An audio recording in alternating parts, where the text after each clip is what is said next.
Hello बच्चों, कैसे हो? उम्मीद करती हूँ कि आप बहुत अच्छे होंगे और आपकी पढ़ाई भी बहुत अच्छे से हो रही होगी। तो आज यहाँ पर हम कक्षा तीसरी की निपुण भारत अंकुर अभ्यास पुस्तिका के अंतर्गत पर्यावरण अध्ययन का, जो कि सत्र 2025-26 की नई वाली बुक है बच्चों। सप्ताह 17 एक दिवस 1 से लेके 6 तक हल करने वाले हैं। वर्कशीट नंबर है 91 से लेके 96 तक और पाठ है 7, पानी है अनमोल। पता करो के अंतर्गत क्रमांक 1 है, पता करके लिखिए कि पुराने समय में घरों में पानी का संग्रह किस प्रकार किया जाता था। तो हम उत्तर में लिख देंगे, पुराने समय में घरों में पानी मटका, सुराही, टंकी, नाद आदि में रखते थे। सोचो के अंतर्गत अभ्यास 2 है, कई वर्ष पहले लोग घरों में कई प्रकार के बर्तनों में पानी भरकर रखते थे। लोगों ने पानी भरकर रखने के बर्तन बनाना क्यों सीखा होगा? तो बच्चों, पहले लोग घरों में कई प्रकार के बर्तन में पानी भरकर रखते थे क्योंकि पहले कहीं भी नल या पाइप नहीं थे। पानी इकट्ठा करने के लिए कोई बड़ा बर्तन नहीं था, इसीलिए लोगों ने बर्तन बनाना सीखा जिसमें पानी इकट्ठा करके रखा जा सके। लिखो के अंतर्गत अभ्यास 3 है, पानी रखने के बर्तन कौन कौन सी सामग्री मतलब चीजों से बने होते हैं। तो मिट्टी, तांबा, पीतल, स्टील, एल्यूमिनियम, कांच, प्लास्टिक आदि से बनाए जाते हैं। आजकल सीमेंट से भी बनाई जाती है टंकियां। बनाओ के अंतर्गत अभ्यास क्रमांक 4 है, पानी भरकर रखने वाले बर्तनों के चित्रों का उनके नाम के साथ मिलान कीजिए। सही जोड़ी बनाना है बच्चों यहाँ। तो ये क्या है बच्चों? तो ये है मिट्टी का सुराही और ये है बाल्टी, तो इसको प्लास्टिक की बाल्टी से मिला देंगे। ये पीतल का बर्तन है तो इसको पीतल या स्टील का घड़ा से मिला देंगे। ये बॉटल है, प्लास्टिक की बॉटल से मिला देंगे। और ये मटका है तो इसको मिट्टी के मटके से मिला देंगे। सही जोड़ी कंप्लीट करेंगे इस तरह। करो के अंतर्गत अभ्यास क्रमांक 5 है, रिक्त स्थान भरिए। बॉटल, मिट्टी के घड़े, नल, कुआ, बाल्टी से भरना है। हमें स्पष्ट है, पानी ठंडा रखने के लिए खालिस्तान का उपयोग किया जाता है। तो आप जानते हैं मिट्टी के घड़े का उपयोग किया जाता है तो लिख लेंगे। दूसरा है, नहाने के लिए आमतौर पर खालिस्तान में पानी भरकर उपयोग किया जाता है, तो बाल्टी में पानी भरकर उपयोग किया जाता है, यहाँ बाल्टी लिख लेंगे। तीसरा है, घर से बाहर जाने पर हम खालिस्तान में पानी लेकर जाते हैं, तो बोतल में पानी लेकर जाते हैं। इसे कंप्लीट करेंगे। दिवस 2 का वर्कशीट नंबर 92 है बच्चों। सीखने के बिंदु है, पानी का संग्रह, रख रखाव को जानना। बनाओ के अंतर्गत अभ्यास क्रमांक 1 है, आपके घर में जिन बर्तनों में पानी भरकर रखा जाता है उनमें से किन्हीं 4 बर्तनों के चित्र बनाकर उनके नाम लिखिए। तो यहाँ देखो बच्चों, मटका है मतलब घड़ा का चित्र बना लिया हमने, बाल्टी का चित्र बना लिया, ये पतीले का चित्र बना लिया और ये टंकी का चित्र बना लिया। तो आप भी इस तरह बना लेना। देखो के अंतर्गत अभ्यास क्रमांक 2 है, पानी पर कोई दो स्लोगन मतलब नारे लिखना है। तो हमने पहला लिखा है, जल है अनमोल, और दूसरा लिखा है, जल ही जीवन है। पता करो के अंतर्गत अभ्यास क्रमांक 3 है, पुराने समय में पानी भरने के बर्तन अभी उपयोग में आने वाले बर्तनों से किस प्रकार भिन्न थे, पता करके लिखे। तो उत्तर में हम लिखेंगे, पुराने समय में मिट्टी के घड़ों, सुराही, पीतल के बर्तनों में पानी भरकर रखा जाता था। आज के समय में स्टील के बर्तन, टंकी, कांच की बर्तन आदि में पानी भरकर रखा जाता है। बताओ और लिखो के अंतर्गत अभ्यास क्रमांक 4 है, पुस्तकालय की पुस्तकों या अखबार से पानी की कविता, गीत खोजकर लिखे एवं कक्षा में सुनाए। तो यहाँ पर देखो बच्चों, हमने लिखा है, चिड़िया रानी बड़ी सयानी, दौड़ दौड़ कर भरती पानी, चिड़िया रानी बड़ी सयानी। तो इस तरह कोई भी कविता आप पानी के ऊपर लिख लीजिएगा। बनाओ के अंतर्गत अभ्यास क्रमांक 5 है, नीचे दी गई वर्ग पहली से पानी भरकर रखने वाले बर्तनों के नाम खोजकर लिखिए। तो यहाँ पर टंकी, मटका, बाल्टी, सुराही, बोतल, तो ये सारा लिख लेंगे बच्चों। दिवस 3 है, वर्कशीट नंबर 93 है, सीखने के बिंदु है, पानी के उचित उपयोग को जानना। अभ्यास क्रमांक 1 में है, पानी के 4 प्राकृतिक स्रोतों के नाम लिखिए। तो इसमें हम लिख लेंगे, नदी, तालाब, झरना और झील। करो के अंतर्गत अभ्यास 2 है, रिक्त स्थान भरिए। नल, स्वास्थ्य, बारिश, प्राकृतिक और ठोस, इसको भरना है। पहला है, धरती पर पानी खालिस्तान के रूप में आता है, तो बारिश के रूप में आता है। दूसरा है, बारिश का पानी खालिस्तान स्रोतों को भर देता है, तो प्राकृतिक स्रोतों को भर देता है, जैसे कुआं, नदी, तालाब आदि को। तीसरा है, पानी हमारे खालिस्तान के लिए बहुत आवश्यक है, तो स्वास्थ्य के लिए बहुत आवश्यक है। प्रश्न दूसरा है, दिए गए प्रश्नों के सही विकल्प चुनकर लिखे। रसोई घरों में उपयोग के बाद निकलने वाले पानी को फिर से उपयोग करने का अच्छा तरीका है। अ में लिखा है, इसे नहाने के पानी के रूप में उपयोग करना नहीं। दूसरा है, इसे पीने के पानी के उपयोग में करना नहीं, गलत है। तीसरा है, इसे पौधों एवं शौचालय में डालने के लिए उपयोग करना, इसे कर सकते हैं। और चौथा है, इसे सड़क पर बहने देना, तो ये भी गलत है। तो हमारा स वाला सही है, इसलिए हम यहाँ पर लिख लेंगे, इसे पौधों और शौचालय में डालने के लिए उपयोग करना। अगला प्रश्न है, इनमें से कौन सी गतिविधि प्रायः घरों में सबसे अधिक पानी बर्बाद करती है। अ में लिखा है, बर्तन धोते समय नल खुला रखना। ब में स्नान करना। स में घर साफ करना। और द में लिखा है, कार साफ करना। तो सबसे ज्यादा पानी की बर्बादी होती है अ नंबर वाला, बर्तन धोते समय नल खुला रखना।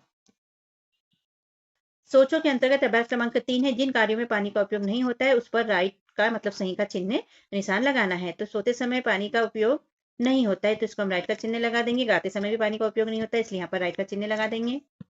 यहाँ नहाते समय होता है इसलिए यहाँ नहीं लगाएंगे, पढ़ते समय पानी का उपयोग नहीं किया जाता इसलिए राइट का चिन्ह लगा देंगे। बच्चे खेल रहे हैं, खेलते समय भी पानी का उपयोग नहीं होता है इसलिए राइट का निशान लगा देंगे। कपड़े धोने में होता है इसलिए यहाँ पर नहीं लगाएंगे हम। सफाई करते समय भी पानी का उपयोग नहीं होता है इसलिए राइट का निशान लगा देंगे। और यहाँ पोछा लगा रहे हैं ये, तो पोछा लगाते समय पानी का उपयोग होता है इसलिए यहाँ पर राइट का चिन्ह नहीं लगाएंगे हम। दिवस 4 है, वर्कशीट नंबर 94 सीखने के बिंदु है पानी की आवश्यकता जानना। करो के अंतर्गत अभ्यास क्रमांक 1 है। नीचे दिए गए कार्यों को उनमें लगने वाले पानी की मात्रा को ज्यादा से कम के क्रम में लिखिए। पीने में, आटा गूंथने में, घर धोने में और खेत में पानी देने में। तो ज्यादा से कम, तो सबसे ज्यादा खेत में पानी लगता है तो हम लिख लेंगे खेत में पानी देने में। उससे कम घर धोने में लगता है, फिर पीने में लगता है और फिर आटा गूंथने में सबसे कम पानी लगता है, तो इसे इस क्रम में लिख लेंगे हम। लिखो के अंतर्गत अभ्यास क्रमांक 2 है। प्रश्न पहला है पानी हमारे लिए क्यों आवश्यक है। तो उत्तर में हम लिख लेंगे पानी हमारे लिए आवश्यक है क्योंकि पानी पीने, खाना बनाने, सफाई, घर के अन्य काम, पेड़ पौधों, खेती, पशु पक्षी, जीव जंतु, स्वास्थ्य के लिए, सभी के लिए, जीवन के लिए आवश्यक है। इनके बिना जीवन संभव नहीं है इसलिए पानी आवश्यक है। प्रश्न दूसरा है हमारे अलावा और कौन कौन से जीव जंतुओं को पानी की आवश्यकता होती है। तो हमारे अलावा सभी जीव जंतु जैसे गाय, भैंस, कुत्ता, बिल्ली, पक्षी, मछली, हाथी, शेर, हिरन और कीड़े मकोड़े, सभी के लिए पानी आवश्यक है। बनाओ के अंतर्गत अभ्यास क्रमांक 3 है। प्रश्न पहला है नीचे दी गई वर्ग पहली से 6 ऐसे नाम खोजकर गोला लगाइए जिन्हें पानी की आवश्यकता होती है एवं दिए गए स्थान पर लिखिए।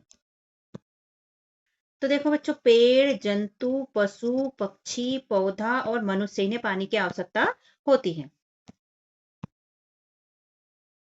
प्रश्न दूसरा है आपने गर्मी के दिनों में घर से बाहर कई जगहों पर पानी से भरे बर्तन रखे देखे होंगे। ये निःशुल्क पीने के पानी के स्थान या प्याऊ क्यों बनाए जाते हैं, सोचकर लिखिए और इसका चित्र बनाइए। तो ये क्यों बनाए जाते हैं, गर्मी के दिनों में प्यास ज्यादा लगती है, प्यास से व्यक्तियों को पानी मिल सके इसलिए प्याऊ बनाए जाते हैं। प्याऊ का चित्र इस तरह बना लीजिएगा। दिवस 5 है, वर्कशीट नंबर 95 सीखने के बिंदु करो के अंतर्गत अभ्यास क्रमांक 1 है। निम्नलिखित अनुच्छेद पढ़कर रिक्त स्थान को में उचित शब्द लिखे। तो साफ, दो, ब्रश, चौड़े बर्तन, इससे खाली स्थान भरना है। देख लेते हैं। गर्मियों के समय पक्षियों को पानी के लिए इधर उधर भटकना पड़ता है। पक्षियों के पीने और नहाने के लिए पानी का खाली स्थान रखना चाहिए, तो बर्तन रखना चाहिए। पक्षियों के बर्तन का पानी खाली स्थान रखना चाहिए, तो साफ रखना चाहिए। बर्तन को सप्ताह में खाली स्थान में साफ करना चाहिए, तो बर्तन को सप्ताह में 2 बार और ब्रश से साफ करना चाहिए। तो इस तरह ये शब्दों से खाली स्थान भर लीजिए बच्चों। लिखो के अंतर्गत अभ्यास क्रमांक 2 है। प्रश्न पहला है बर्ड बाथ क्या है। तो बर्ड बाथ है एक बर्तन है जिसमें पक्षियों के लिए पानी रखा जाता है। प्रश्न दूसरा है बर्ड बाथ क्यों बनाए जाते हैं। तो बर्ड बाथ पक्षियों के पानी पीने व नहाने के लिए बनाए जाते हैं। पता करो के अंतर्गत अभ्यास क्रमांक 3 है। क्या आपके परिवार या आपने कभी पक्षियों को पानी पिलाने की व्यवस्था की है। तो हाँ की है। हम छत पर बर्तन में पानी रखते हैं गर्मियों के दिनों में। बताओ के अंतर्गत अभ्यास क्रमांक 4 है। पक्षियों पर कोई कविता पुस्तकालय अखबार से खोजकर लिखे एवं कक्षा में सुनाए। तो यहाँ लिखे हमने चलो बनाए बर्ड बहुत प्यारा, पानी से भर दे हर रोज सारा। यहाँ आप अपने पुस्तकालय से कोई कविता लिख सकते हैं बच्चों। दिवस 6 है, वर्कशीट नंबर 96 है। पुनर्वर्णन मतलब दोहराना है। लिखो के अंतर्गत अभ्यास क्रमांक 1 है। चित्रों में दिए गए बर्तनों के नाम व उपयोग लिखिए। तो पहला चित्र है बच्चों मटका, और ये किस काम आता है, तो पानी भरने के लिए काम आता है। दूसरा चित्र है कुल्हड़ का, जो चाय या दूध पीने के काम आता है। तीसरा चित्र है बाल्टी का, जो नहाने के लिए उपयोग की जाती है, कपड़े धोने के लिए उपयोग की जाती है। चौथा बर्तन है कटोरा, जो कि खाना रखने के काम आता है या अन्य सामान रखने के लिए उपयोग किया जाता है।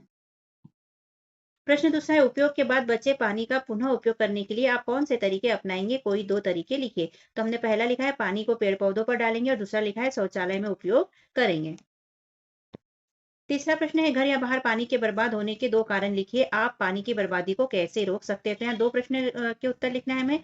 पानी के बर्बाद होने के कारण लिख लेते हैं। पहला लिखा है नहाते समय शावर से नहाना, इससे पानी बर्बाद होता है, हमें बाल्टी में पानी लेकर नहाना चाहिए। दूसरा है बर्तन धोते समय नल चालू छोड़ना या रखना, पूरे टाइम नल को चालू रखना पानी बर्बाद करता है। इसको रोकने के उपाय क्या हो गए, तो बाल्टी में पानी लेकर नहाना चाहिए और बर्तन धोते समय समय पर नल बंद कर देना चाहिए।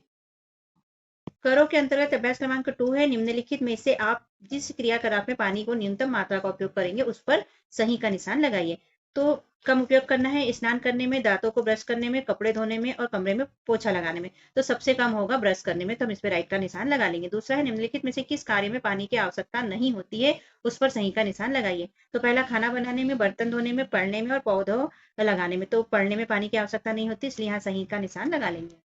तीसरा प्रश्न है रिक्त स्थान की पूर्ति कीजिए। शब्द दिए सोच समझकर, बर्ड बॉथ, निःशुल्क और साबुन रसायन। तो फर्स्ट दिया है पानी में अधिक खालिस्तान और खालिस्तान मिल जाने पर वह उपयोग करने लायक नहीं होता, तो साबुन और रसायन मिल जाने पर वह उपयोग के लायक नहीं होता। दूसरा है पक्षियों को पीने और नहाने के लिए खालिस्तान बनाए जाते हैं, तो बर्ड बॉथ बनाए जाते हैं। तीसरा है हमें पानी का खालिस्तान उपयोग करना चाहिए, तो सोच समझकर उपयोग करना चाहिए। और चौथा है गर्मियों के दिनों में कई जगहों पर घर से बाहर खालिस्तान पीने के पानी की व्यवस्था होती है, तो निःशुल्क यानी बिना पैसे के पानी की व्यवस्था होती है। बनाव के अंतर्गत अभ्यास क्रमांक 3 है दिए गए स्थान पर बारिश एवं सकोरा पक्षियों को पानी देने के बर्तन को सकोरा कहते हैं का चित्र बनाइए। तो यहाँ देखो बच्चों ये बादल छाए हुए हैं और इससे पानी आ रहा है, बारिश का चित्र बन गया। और यहाँ पर देखो एक स्टूल के ऊपर एक बर्तन रखा है जिसमें पक्षी आकर पानी पी रहा है। यहाँ पर जमीन पर भी एक कटोरा रखा है जिसमें पक्षी पानी पी रहा है। तो इस तरह सकोरा का चित्र हो गया बच्चों। और इस तरह सप्ताह 17 होता है हमारा बच्चों कंप्लीट। अगर अच्छा लगा हमारा समझाना लिखवाना, यदि अच्छा लगा तो चैनल को सब्सक्राइब कीजिए बच्चों, जो कि केवल एक ही बार करना होता है। वीडियो को लाइक कीजिए, शेयर कीजिए और कमेंट भी कीजिए। मिलते हैं अगले वीडियो में, तब तक के लिए बाय बाय बच्चों।